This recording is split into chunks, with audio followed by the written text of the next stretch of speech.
ये गाना खास तुम्हारे लिए mister Wick. Goodbye to you, my trusted friend. विदाई की तैयारी? नहीं, आने की। तुम्हारी बीवी तुम्हारी आवाज सुन लेगी? नहीं। तो टेंशन कैसी? शायद सुन ले। तुम मरने वाले हो, ऐसा तुम्हें लगता है? We've known each other since we were 9. ये शख्स कौन है? द मार्की डे ग्रामो। उसे दो हाथ करने के लिए ललकारो। बचने का बस यही रास्ता है। Please pray for me. I was the black sheep of the family. हमेशा शानदार दिखना चाहिए, चाहे मौका शादी का हो या मरने का। अगर तुम जीते तो टेबल अपना वादा पूरा करेगी और तुम्हें आजादी मिलेगी।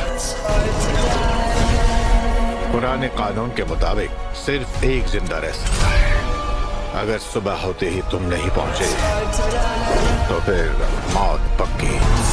मैं चाहता हूं तुम्हें शांति मिले, लेकिन सुकून की मौत सुकून की जिंदगी के बाद ही मिलती है।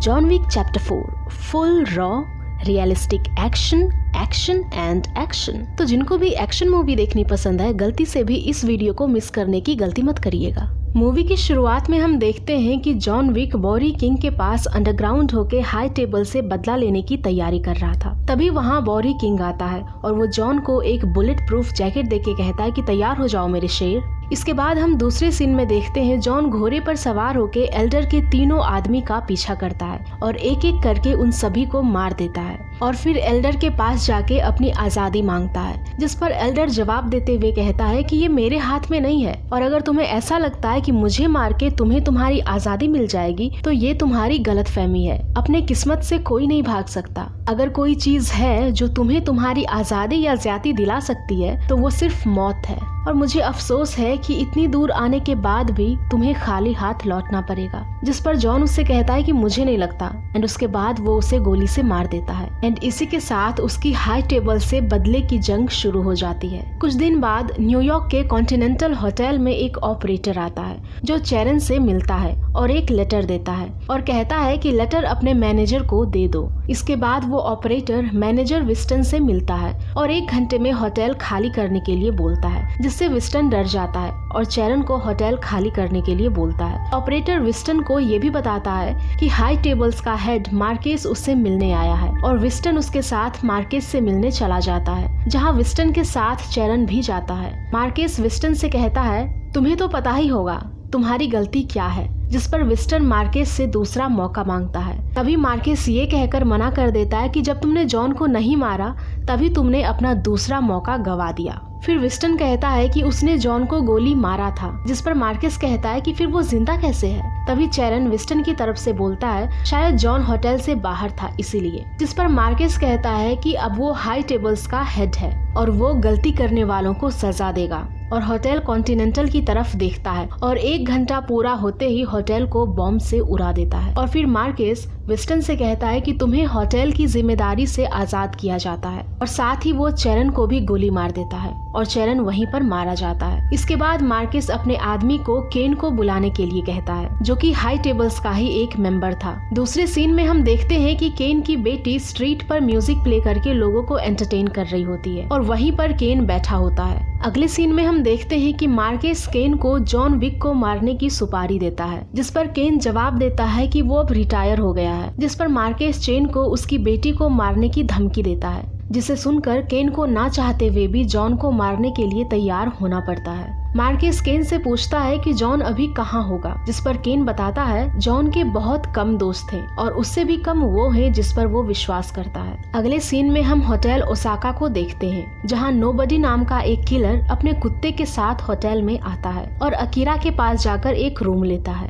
जिसके बाद अकीरा अपने पिता और होटल के मैनेजर शिमाजू से मिलती है और मीटिंग अपॉइंटमेंट के बारे में बताती है। साथ ही अपने पिता को जॉन के बारे में बताते हुए कहती है कि हमें ऐसा कोई कदम नहीं लेना चाहिए जिससे हमारे होटल को नुकसान हो। जिस पर शिमाजू गुस्सा हो जाता है और कहता है कि मुझे उस इंसान के बारे में मत बताओ जिसे मैं तुम्हारे जन्म से पहले से जानता हूँ। इसके बाद शिमाजू जॉन से मिलता है और बताता है कि मार्केस ने विस्टन के होटल को उड़ा दिया है और चरण को भी मार दिया है, जिस वजह से अकीरा डरी हुई है। ये सुनकर जॉन कहता है कि ऐसा है तो मैं यहाँ से चला जाता हूँ। जिस पर शिमाजू कहता है कि अपनी दोस्ती के लिए मैं इतना तो कर ही सकता हूँ। इतने में हम अगले सीन में देखते हैं कि नोबडी अपने डायरी में देख रहा होता है, जिससे हमें पता चलता है कि नोबडी जॉन का बहुत दिन से पीछा कर रहा था, क्योंकि जॉन को मारने वालों को $16 मिलियन प्राइज मिलने वाले थे। तभी वहाँ चीड़ी अपने आदमियों के साथ आ जाता है और अकीरा से कहता है कि होटल के मैनेजर को बुलाओ। अकीरा चीड़ी को देखकर समझ जाती है कि वो यहाँ पर क्यों आया है और जल्दी से शिमाजू के पास चली जाती है। अकीरा शिमाजू को बताती है कि चीड़ी यहाँ आया है, जिस पर शिमाजू अकीरा को जॉन का ख्याल रखने बोलकर वहाँ से चला जाता है। साथ ही अपने आदमी को भी तैयार होने के लिए बोल देता है। शिमाजू चीड़ी से मिलता है,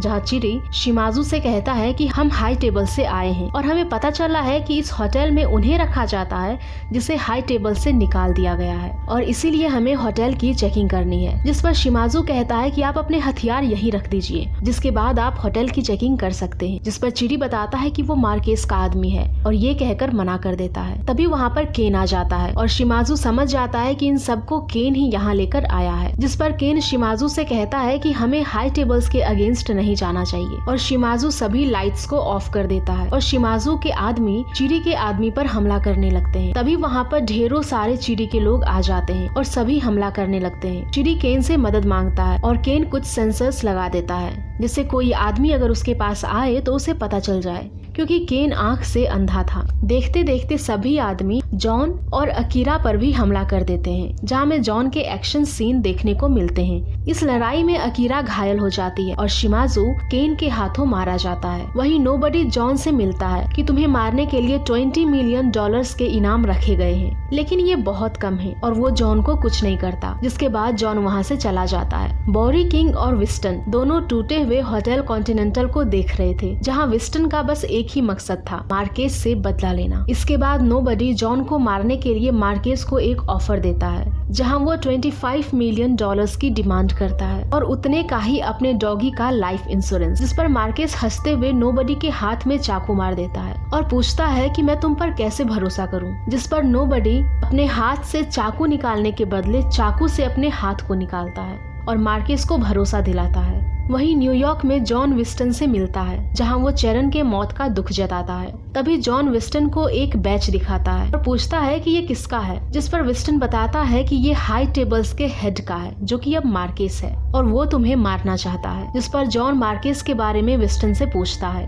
विस्टन बताता है कि मार्केस अभी पेरिस में है। ये सुनते ही जॉन मार्केस को मारने निकल जाता है। तभी विस्टन उससे कहता है कि अगर तुम मार्केस को मारने गए तुम्हें कितनों से लड़ना पड़ेगा, तुम मार्केस को सीधा चैलेंज कर दो। जिस पर जॉन कहता है कि ये तभी संभव है जब मैं किसी परिवार का हिस्सा हूँ। जिस पे विस्टन कहता है कि कोई नहीं, फिर हिस्सा बन जाओ। इसके बाद जॉन चर्च जाता है और वहाँ के फादर से अपनी बहन के बारे में पूछता है, लेकिन फादर जॉन को वहीं शूट कर देते हैं और जॉन को लेके उसकी सौतेली बहन कातिया के पास ले जाते हैं, जहाँ जॉन को बांध के फांसी के फंदे से लटकाया जाता है। जॉन अपनी बहन से बोलता है कि उसे फिर से परिवार का हिस्सा बनना है, जिस पर उसकी बहन कहती है कि अब ये नहीं हो सकता, परिवार तुमने खुद छोड़ा था और अब तुम हाई टेबल्स का हिस्सा भी नहीं रहे और तुम्हारी वजह से बहुत लोगों की जान गई है। जिस पर जॉन कहता है कि मैं परिवार में आने के लिए कुछ भी करने के लिए तैयार हूँ, जिससे कातिया कहती है कि कुछ भी।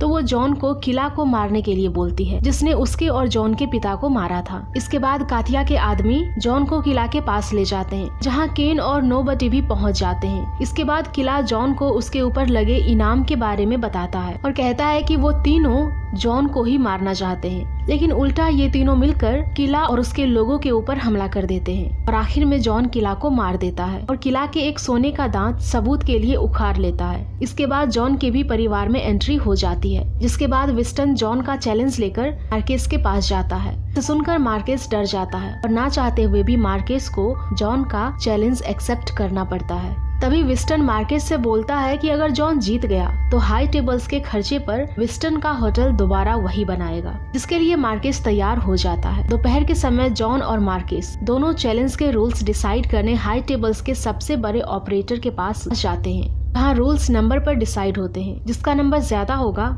उसके रूल्स माने जाएंगे। रूल्स डिसाइड होता है कि कल सुबह 8 बजे पहाड़ी वाले चर्च के सामने दोनों की फाइट पिस्टल से होगी और मार्केस की ओर से केन लड़ने वाला था। साथ ही ऑपरेटर ये भी कहता है कि जो लेट आएगा उसको सजाए मौत मिलेगी। केन मार्केस की तरफ से ये लड़ाई लड़ने के लिए मना कर देता है, तो मार्केस फिर से केन को उसकी बेटी को लेकर धमकी देने लगता है और उससे हाँ करवा लेता है। इसके बाद मार्केस और चिड़ी प्लान बनाते हैं कि जॉन को टाइम पर पहुंचने नहीं देंगे और वो ये चैलेंज जीत जाएंगे। इसके बाद जॉन चर्च जाता है जहाँ उसे केन मिलता है। केन जॉन को बताता है कि वो ये सब सिर्फ अपनी बेटी के लिए कर रहा है और वहाँ से चला जाता है। इसके बाद बॉरी किंग और विस्टन जॉन से प्लेटफॉर्म पर मिलते हैं, जहाँ बॉरी जॉन को एक बुलेट प्रूफ जैकेट और एक गन देता है। इसके बाद जॉन वहाँ से निकल जाता है। रास्ते में जॉन के ऊपर बहुत सारे मार्केस के लोग हमला कर देते हैं, लेकिन जॉन सबसे बचते हुए चर्च के गेट तक पहुँच जाता है। लेकिन हम देखते हैं कि वहाँ पर भी मार्केस के बहुत आदमी थे। जॉन बहुत ज्यादा घायल हो चुका था। उसे लगता है कि अब वो चर्च तक नहीं पहुँच पाएगा। तभी वहाँ पर केन और नोबडी उसकी मदद के लिए आ जाते हैं। अब इन दोनों की मदद से जॉन टाइम पर वहाँ पहुँच जाता है। जॉन और केन के बीच पिस्टल फाइट शुरू होती है, जहाँ उन दोनों को 4 गोलियां दी जाती है और ऑपरेटर के इशारे करने के बाद ही वो लोग फायर कर सकते हैं। अब इसके बाद वो दोनों एक दूसरे से 40 कदम दूर रहते हैं और ऑपरेटर के पहले इशारे पर वो लोग साथ में एक दूसरे पर फायर करते हैं और दोनों थोड़े थोड़े घायल हो जाते हैं। अब इसके बाद वो दोनों आगे चलकर 20 कदम की दूरी पर आ जाते हैं, जहाँ ऑपरेटर के दूसरे इशारे पर वो लोग फिर से फायर करते हैं, जहाँ वो दोनों फिर से घायल हो जाते हैं। अब इसके बाद वो लोग एक दूसरे से 10 कदम की दूरी पर आ जाते हैं। वो दोनों एक दूसरे पर गोली नहीं चलाना चाहते थे, लेकिन मजबूरन उनको ऐसा करना पड़ रहा था। जब तीसरी बार ऑपरेटर गोली का इशारा करता है तो केन पहले गोली फायर कर देता है और जॉन नीचे गिर जाता है। अब केन के पास आखिरी गोली बची थी, जिसके बाद मार्केस बीच में आ जाता है और कहता है कि आखिरी गोली वो जॉन को खुद मारेगा। केन गोली देने से पहले मार्केस से पूछता है कि क्या मेरी बेटी आजाद है। इस पर मार्केस कहता है कि तुम और तुम्हारी बेटी दोनों ही आजाद हैं। इसके बाद मार्केस जॉन को गोली मारने आगे बढ़ता है। यहाँ पर कहानी का सबसे बड़ा ट्विस्ट आता है। जॉन ने अपनी तीसरी गोली नहीं चलाई थी और ये चीज मार्केस नोटिस नहीं करता। अब इसके बाद जॉन मार्केस को शूट कर देता है और वो वहीं पर मारा जाता है। उसके बाद हम देखते हैं कि जॉन चर्च की सीढ़ी पर बैठे अपने वाइफ को याद करता है और वहीं पर गिर जाता है। लास्ट सीन में हम देखते हैं कि बॉरी किंग और विस्टन जॉन और उसकी वाइफ के कब्र पर जाते हैं और अलविदा कह के चले आते हैं। वहीं दूसरी ओर अकीरा केन की बेटी को मारकर अपने पिता का बदला लेना चाहती थी और यहीं पर ये मूवी खत्म हो जाती है। अब क्या अकीरा केन की बेटी को मार पाई या नहीं? क्या जॉन सच में मर गया या बस दुनिया की नजरों में उसकी मौत दिखाई गई है? ये तो अगले सीजन में ही पता चलेगा। अगर आप लोगों ने कुछ ऐसा नोटिस किया हो जिससे पता चलता है कि जॉन अभी भी जिंदा है तो कमेंट बॉक्स में जरूर बताइएगा। और अगर वीडियो पसंद आई हो तो प्लीज वीडियो को लाइक कीजिएगा, शेयर कीजिएगा। ऐसे ही और भी मूवीज के एक्सप्लेनेशन के लिए हमारे चैनल को जरूर सब्सक्राइब करें।